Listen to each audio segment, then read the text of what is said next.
الحمد للہ وکفی وسلام علی عبادہ الذین اصطفی.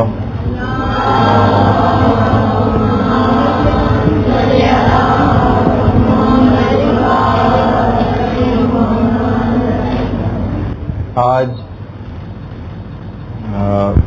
آپ لوگوں کی براہ راست سب کی کمبائن اس طرح سے کلاس لینی تو نہیں تھی، لیکن کچھ وجوہات کی بنا پر اس کا فیصلہ کرنا پڑا.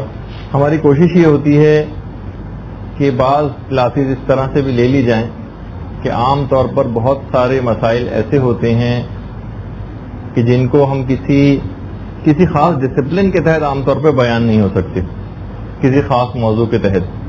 تو ہم جمع کر لیتے ہیں چند ایک ایسے موضوعات کو کچھ ایسی کلاسز کے لیے جو اس طرح سے ناگہانی طور پر لینی پڑ جائیں، تو آپ کے لیے ایک فائدہ مند بھی ہو جاتی ہے بعض اوقات صورتحال.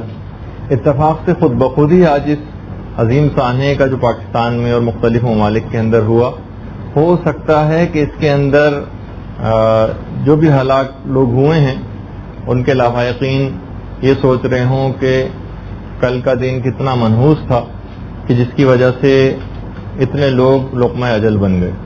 اس کی ویسے تو تفصیل ہم کبھی اور بیان کریں گے کہ اس طرح کے جو حادثات ہوتے ہیں اس میں کیا حکمت پوشیدہ ہوتی ہے. لیکن بقول آیت اللہ محسن قرتی کے کہ جس طریقے سے کسی بھی بلڈنگ، یا اگر ہم زیادہ صحیح مثال دیں تو کسی سینما گھر، جو کہ شاید اتنی اچھی مثال تو نہ بنے، جس میں کئی ایگزٹس ہوتے ہیں. آپ نے ہو سکتا ہے سنا ہو کہ سینما گھروں میں کئی ایگزٹس ہوتے ہیں نکلنے کی. تو اسی اعتبار سے اس دنیا سے نکلنے کی بھی کئی ایگزٹس ہیں، نکلنے کے کئی دروازے ہیں. کوئی زلزلے کے ذریعے چلا جاتا ہے، کوئی طوفانوں کے ذریعے چلا جاتا ہے، تو کوئی بیماری میں جاتا ہے، تو کوئی کسی اور وجہ سے. جانا سب کو بہرحال ہے، جلد یا بدیر.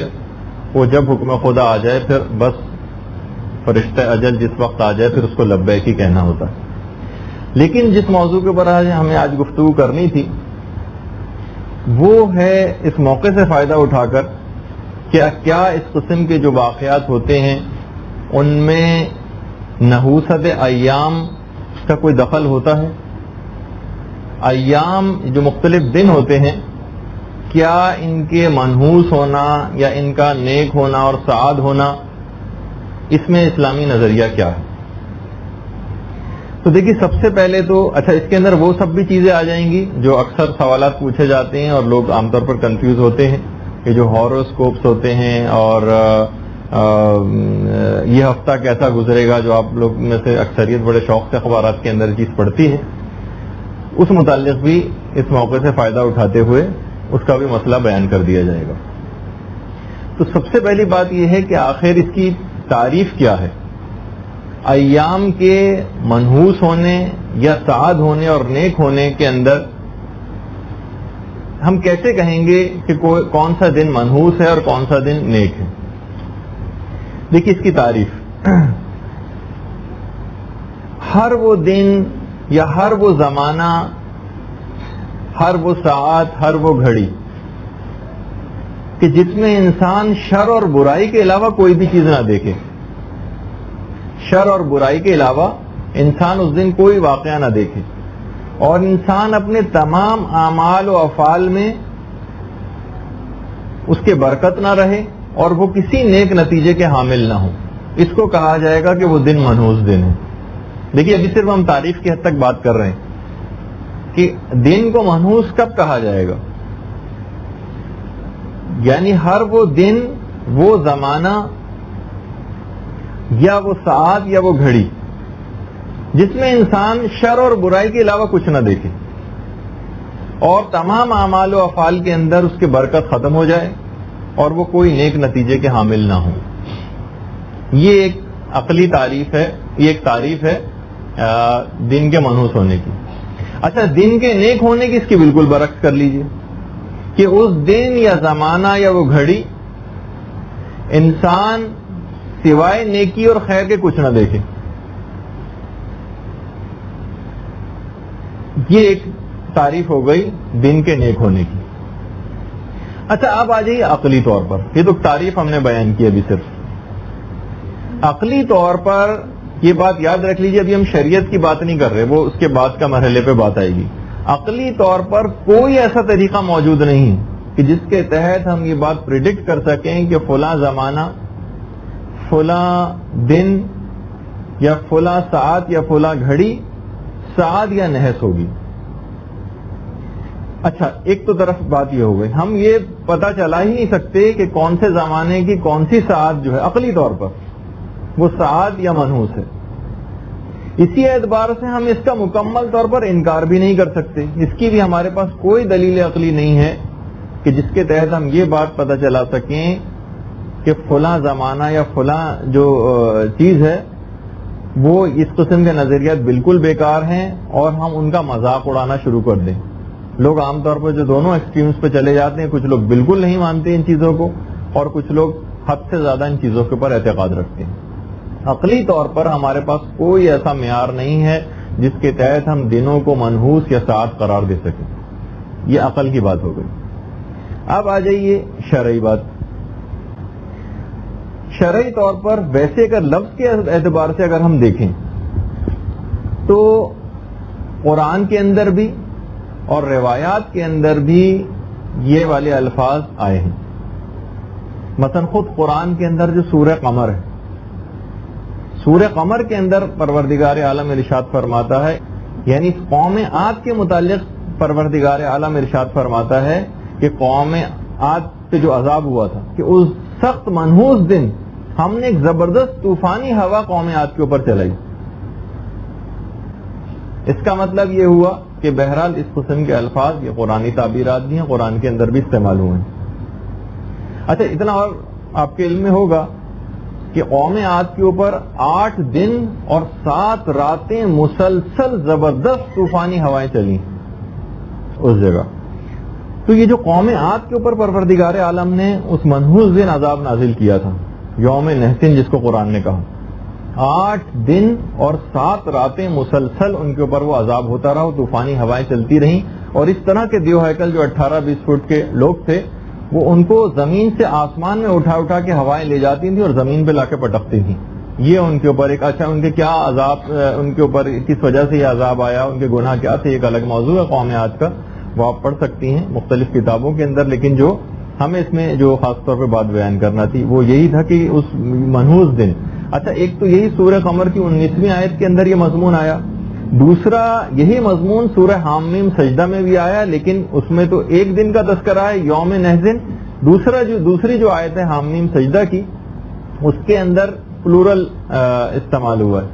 ہم نے قوم عاد کی ہلاکت کے لیے منحوس دنوں میں زوردار آندھی چلائی، ایام نحسات، اس کے اندر یہ والا جملہ استعمال ہوا. اچھا، اب لیکن اس میں ایک بات علماء نے کہی، اس میں کہیں بھی یہ بات پھر بھی ثابت نہیں ہوتی ہے کہ یہ بات کہیں بھی اس آیت سے بہرحال ثابت نہیں ہو رہی کہ ہر سال ہر ہفتے وہی نحوست واقع ہوگی. یہ کہیں اس آیت کے اندر تذکرہ نہیں. اس وقت کے لیے تو قرآن نے کہا ہے کہ وہ ہم نے منحوس دن میں زبردست طوفانی ہوا چلائی یا ان منحوس ایام کے اندر ہم نے ہوا چلائی. لیکن کیا یہ اس بات کی بھی اس سے تائید ہوتی ہے کہ آئندہ سال کے اس مہینے میں یا ان دنوں کے اندر بھی وہی نحوست کار فرما رہے گی؟ یہ اس آیت کے اندر کہیں بھی تذکرہ نہیں. ورنہ ہر مہینے کا کم سے کم ایک ہفتہ ضرور منحوس ہو جاتا، کیونکہ پورے 8 دن اور 7 راتیں ان کے اوپر یہ عذاب نازل ہوتا رہا. اچھا، اسی اعتبار یہ تو نحوست والی بات ہوئی. اسی اعتبار سے سعاد ایام کا بھی تذکرہ قرآن کے اندر آیا ہے. مثلا وہ جو سورہ دخان کے اندر آپ پڑھتی ہیں، انا انزلناہ فی لیلۃ مبارکہ، ہم نے اس قرآن کو مبارک رات کے اندر نازل کیا. یعنی مبارک اور سعاد یہ قرآن نے تعبیرات استعمال کی ہیں. وہ جو آپ پڑھتی ہیں سورہ قدر میں، اس میں بھی اس رات کو برکت والی اور سعید رات قرار دیا گیا. اس کا مطلب ہے کہ برکت اور سعادت یہ بہرحال یہ بھی قرآن نے استعمال کی. اچھا، روایات کی حد تک اگر ہم ان چیز ابھی دیکھیے تھوڑا سا آپ کے سامنے میں نقشہ پیش کر رہا ہوں اس کا. اس دن کے حوالے سے جیسے اتفاق سے جو زلزلہ جو لوگوں کے دماغ میں آیا کہ منحوس دن تھا. اچھا دیکھیے، بہار الانوار کی جو طبع جدید ہے اس کی جو 56ویں جلد ہے، اس میں علامہ مجلسی نے بہت ساری ایسی روایات بیان کی ہیں کہ جس کے اندر ایام کی نحوست اور سعادت کا تذکرہ ہوا. اچھا، لیکن اس کے اندر علماء کا کہنا یہ ہے کہ زیادہ تر ان روایات کے اندر یا تو ضعیف ہیں اور یا بے سند ہیں، کوئی سند ہی نہیں ہے ان کی، اور صرف چند ایک ایسی ہیں کہ جو کہ معتبر، اور ان معتبر میں بھی کچھ علماء کا کہنا ہے کہ ان کو زیادہ تر تقیہ پہ محمول کیا جائے گا. وہ میں اس کے آگے اس کی ایک تفصیل بھی بتانے والا ہوں. ان روایات میں عام طور پر جس میں جو نحوست کا تذکرہ ہوا ہے، خاص طور پہ ایک تو ہر ہفتے کے بدھ کے دن کا تذکرہ ہوا ہے، ہر ہفتے کے بدھ کا دن، اور ہر مہینے کا آخری بدھ اس کا بھی تذکرہ ہوا ہے. ہر عربی مہینے کے 7 دنوں کا منحوس ہونے کے طور پر تذکرہ ہوا ہے، اور ہر رومی مہینے کے 2 دنوں کا تذکرہ. ابھی تو صرف معلومات کی حد تک یہ بات سنیے، ابھی ہم آخر میں اس کا ایک نتیجہ آپ کے سامنے پیش کریں گے کہ یہ اس کے کیا معنی ہوں گے. اچھا، اب علماء نے اس میں ایک بات کہی کہ جن روایات جو کہ معتبر بھی ہیں کہ اصل میں یہ دنوں کو جو منحوس سمجھنے کا مقصد ہے یہ فقط آپ کے تقوی میں استحکام پیدا کرنے کے لیے. یہ بات یاد رکھیے، دنوں کو منحوس سمجھنے کا مقصد آپ کے تقوی میں استحکام پیدا کرنا ہے. مثلا جس طریقے سے رحلت ختمی مرتبت صلی اللہ علیہ وآلہ وسلم،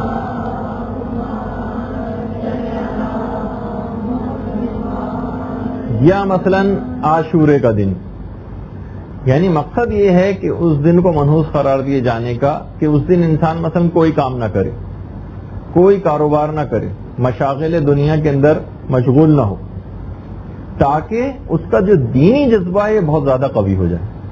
یہ اس کا ایک مقصد ہے. دیکھیے، حوزہ علمیہ جو ہیں ہمارے، ان کے اندر ایک علماء کے درمیان ایک سیرت میں چیز رائج ہے کہ ایام شہادت میں پڑھائی کی مکمل چھٹی کرتے ہیں. بلکہ اکثر علماء کا، جیسے میں نے ایک دفعہ آپ کی خدمت میں بیان بھی کر چکا ہوں، کہ ان کا یہ کہنا ہے کہ ایام شہادت کے جو دن ہیں اس دن دینی پڑھائی بھی مکمل موقوف رکھی جائے، ورنہ سے نسیان کا مرض پیدا ہو سکتا.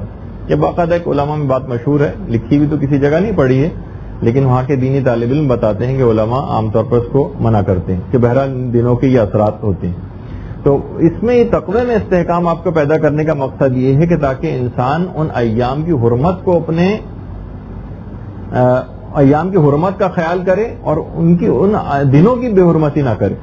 مثلا اگر انسان کو شتر بے مہار کی طریقے سے بالکل آزاد چھوڑ دیا جاتا کہ انسان مشغولات دنیا کے اندر ویسے ہی منہمک رہتا جس طریقے سے عام دنوں میں وہ رہتا ہے، نہ وہ یہ سوچے گا آج کون سا دن ہے، کون سی تاریخ ہے، آج کے دن کون سا واقعہ پیش آیا تھا، تو انسان ایک بے حصہ ہوتا چلا جاتا ہے اور وہ اس حتی کے حرمت کا مرتکب ہو سکتا ہے ان مخصوص دنوں کی جس کی یاد سے انسان کے اندر تقوی میں ایک استحکام پیدا ہوتا ہے. البتہ یہ جو ہم احترام کی بات کر رہے ہیں، پڑھائی کو موقوف کرنے کی بات کر رہے ہیں ان مخصوص تاریخوں کی وجہ سے، یہ فقط اور فقط صرف چند ہیں. لیکن اس کے علاوہ جتنے بھی ان اہم دنوں کے علاوہ جتنے بھی عام دن بنتے ہیں ان کے اندر اس میں ائمہ علیہم السلام نے بالکل اس بات کی ممانعت کی ہے، اور اس دن یہ سوچ کر کہ ہم اپنے کاموں کو انجام نہ دیں کہ دن منحوس ہے، اس بات سے روکا گیا. بلکہ یہ بات کہی گئی کہ انسان کو چاہیے کہ وہ روزے، نماز، دعا، قرآن، صدقہ یا کسی بھی نیک کام کے ذریعے اس دن کی نحوست کو دور کرے.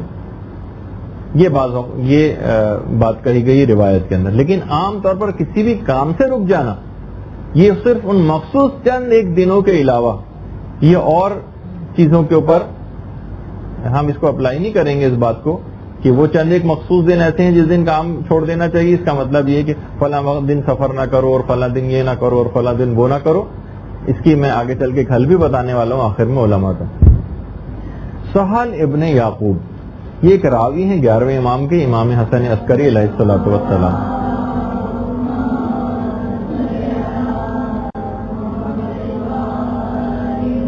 فرماتے ہیں کہ آتے ہیں امام کی خدمت میں، کہتے ہیں کہ مولا اکثر ہم کو بہت ضروری کام پیش آ جاتے ہیں جو ہم کو لازمی انجام دینے ہیں، لیکن ان دنوں کی نحوست ہم کو خوفزدہ رکھتی اور ہاتھ پاؤں باندھ دیتی ہے اور ہم وہ کام نہیں کرتے. امام نے کہا، اب دیکھیے امام کے الفاظ، ہمارے شیعوں کے لیے ولایت جو ان کے دلوں میں ہے وہ ان کے لیے قلعہ امان ہے، ہماری ولایت اور محبت. اور اگر کسی کے دل میں ہی ہو، مفہوم روایت امام کا یہ، تو اس کو کوئی طاقت نقصان نہیں پہنچا سکتی. ہماری ولایت اگر کسی کے دل میں ہو اور ہماری محبت، یہ ہمارے مومنین شیعوں کے لیے قلعہ امان ہے. اس ولایت کی طاقت کے ساتھ دنیا کی کوئی طاقت ان کو نقصان نہیں پہنچا سکتی. بس خدا پر بھروسہ کرو اور ولایت کو خلوص سے اپنے دل میں جگہ دو، پھر جہاں چاہے چلے جاؤ اور وقت ما شئتا جو چاہے کرتے پھرو. یہ امام نے اس سلسلے میں ارشاد فرمایا. جہاں چاہے چلے جاؤ، ہماری خلوص کے ساتھ بس ہماری ولایت کو اپنے دل میں جگہ دو، تمہیں کچھ نہیں ہوگا. بہت ساری ایسی چیزیں ہیں، جیسے زلزلے کے متعلق تو خیر نہیں ہے، البتہ آسمانی بجلی کے متعلق بہت سی روایات میں یہ بات آئی ہے کہ ہمارے شیعہ جو ہیں ان کے اوپر یہ نہ کبھی ہم نے سنا ہے کہ کوئی آسمانی بجلی گرنے سے ہلاک ہوا. تو بہرحال یہ ان کے اندر جو محبت اہل بیت پائی جاتی ہے، تو بہت سی طوفانی آفتوں، یہ جو آفات ہیں ان سے بھی، قدرتی آفات، ان سے بھی انسان بچ سکتا ہے. اور ایک روایت جو کہ شیخ صدوق نے خصال میں لکھی ہے، جو کہ 7ویں امام موسیٰ کاظم علیہ الصلوۃ والسلام سے،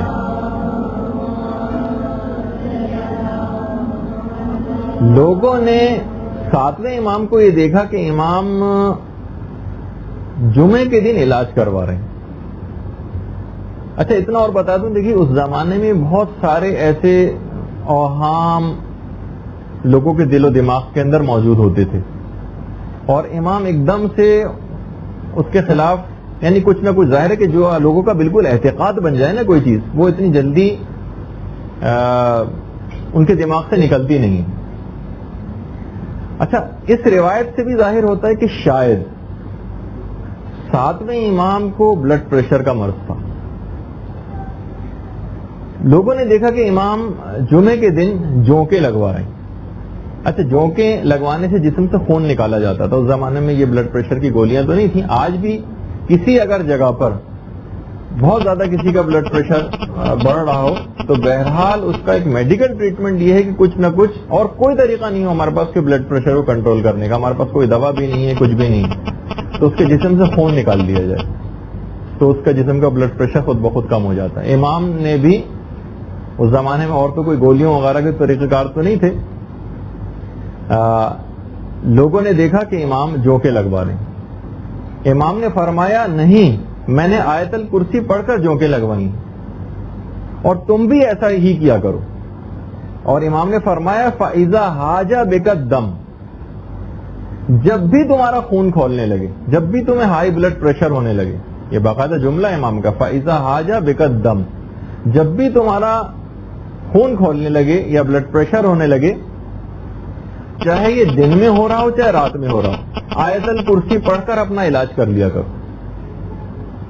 آیت الکرسی پڑھ کر اپنا علاج کروا لیا کرو، پھر کسی قسم کا کوئی وہم تم کو نقصان نہیں پہنچا سکے گا. لوگوں کے دماغ میں تھا کہ جمعے کے دن یا اس خاص ساتھ اس وقت شاید علاج نہیں کروانا چاہیے. امام نے کہا نہیں، اس کو کرنے کی کوئی ضرورت نہیں، آیت الکرسی پڑھو اور اپنے دماغ سے چیز نکال دو. اسی طرح کی ایک روایت امام علی نقی علیہ الصلوۃ والسلام سے بھی مروی ہے.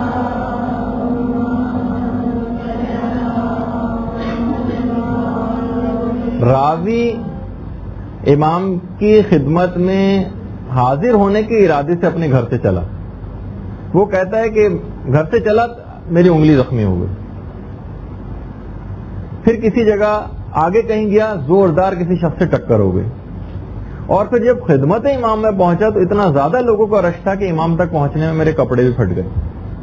میں نے دل ہی دل میں کہا کتنا منحوس دن ہے، خدا اس منحوس دن کے شر سے مجھے بچائے. یہ میں نے دل میں کہا. خیر خدمت امام میں پہنچ گیا. راوی کا نام تھا حسن. امام نے کہا حسن، یہ کیسی سوچ تمہارے دل میں آئی؟ تم تو ہمارے آس پاس رہتے ہو، اپنا گناہ کسی بے گناہ کے ذمے کیوں کرتے ہو؟ ایک دم سے راوی کہتا ہے کہ مجھے عقل آ گئی. میں نے کہا مولا، میرے لیے خدا سے مغفرت طلب کریں کہ یہ میرے دماغ میں اس قسم کا خیال آیا. امام نے اس کی اس بات کو نظر انداز کیا اور اپنی بات آگے بڑھائی. اے حسن، دنوں نے آخر کیا گناہ کیا ہے؟ جب تمہیں اپنے کیے کی سزا ملتی ہے تو تم دنوں کو منحوس قرار دینے لگتے ہو. راوی کہتا ہے حسن، مولا میں اپنی غلطی پر ہمیشہ کے لیے توبہ کرتا ہوں. امام نے پھر اس کی بات کو نظر انداز کیا اور بات آگے بڑھائی. امام فرماتے ہیں خدا تمہیں سزا دیتا ہے اور تم ایسے جرم کی وجہ سے دنوں کی مذمت کرتے ہو جس کے وہ مرتکب ہی نہیں ہوئے. ہم کہتے ہیں نا بھائی فلاں دن ایسا تھا، فلاں دن ایسا تھا، اس نے کون سا دنوں نے جرم کیا ہے کہ ہم ان کے اوپر الزام لگا دیتے ہیں.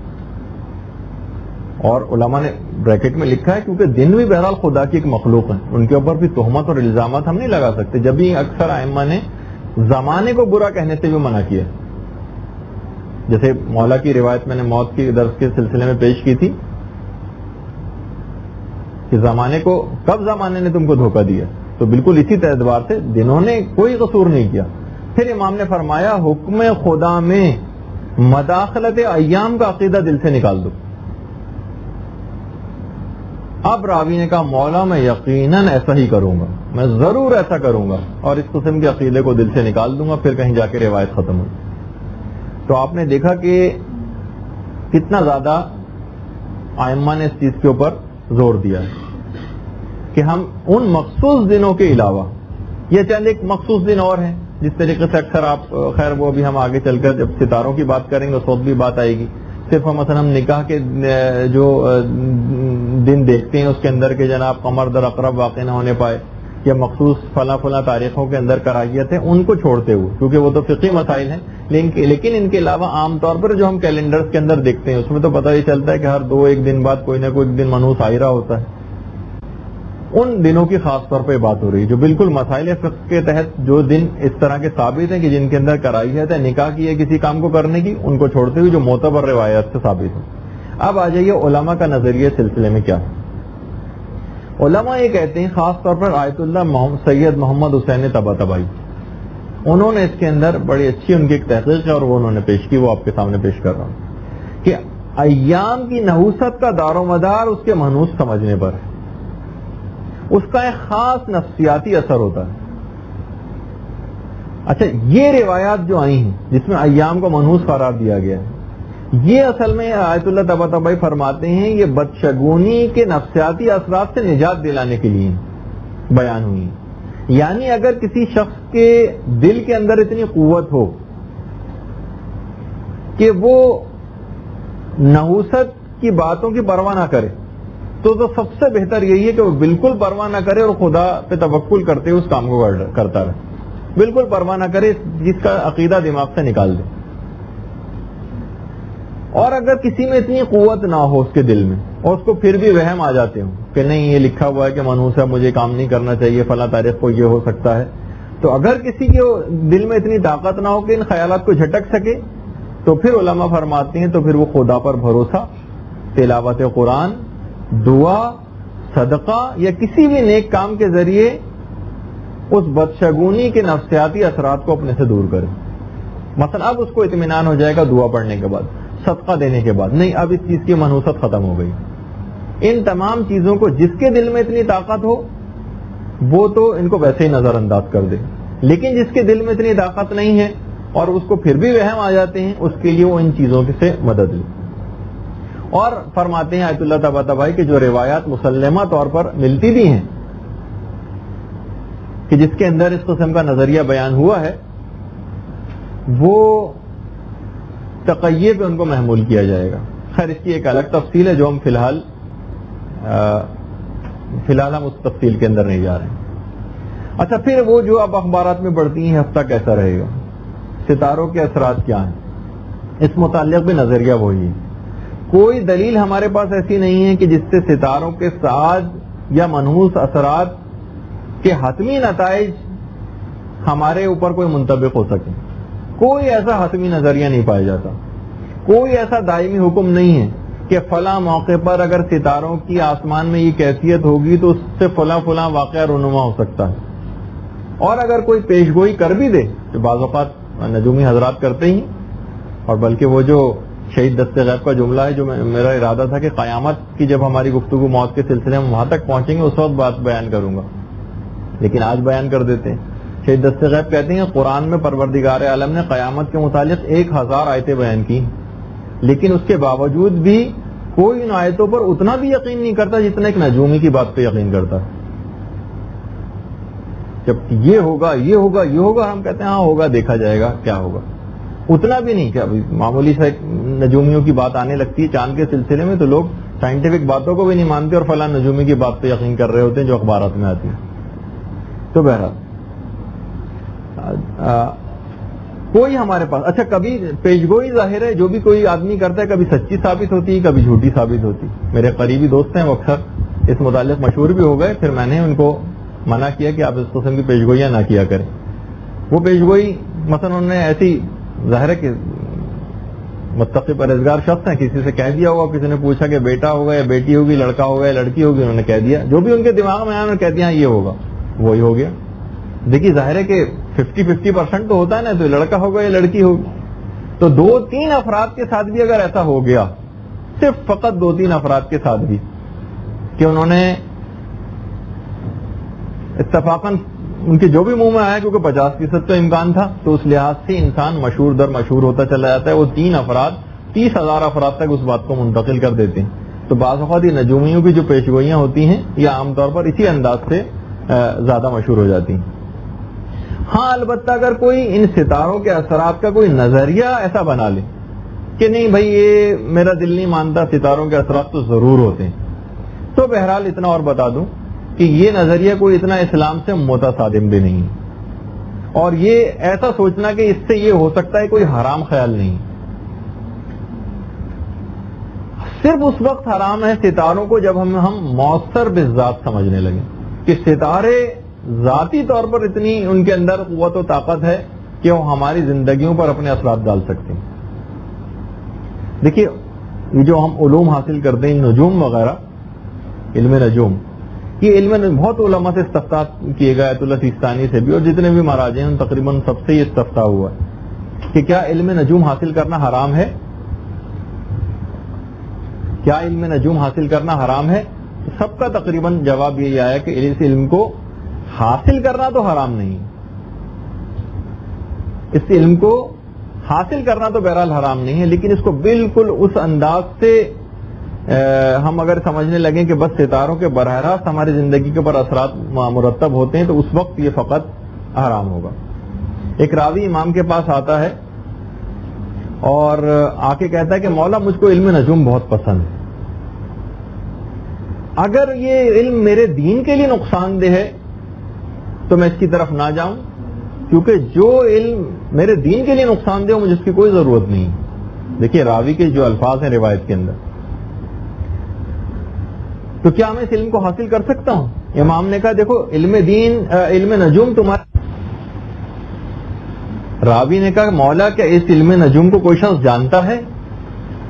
کہا کہ ہاں، سوائے چند افراد کے، جس میں سے ایک ہندوستانی خاندان ہے اور ایک عرب خاندان ہے، اس کے علاوہ علم نجوم کو کوئی نہیں جانتا۔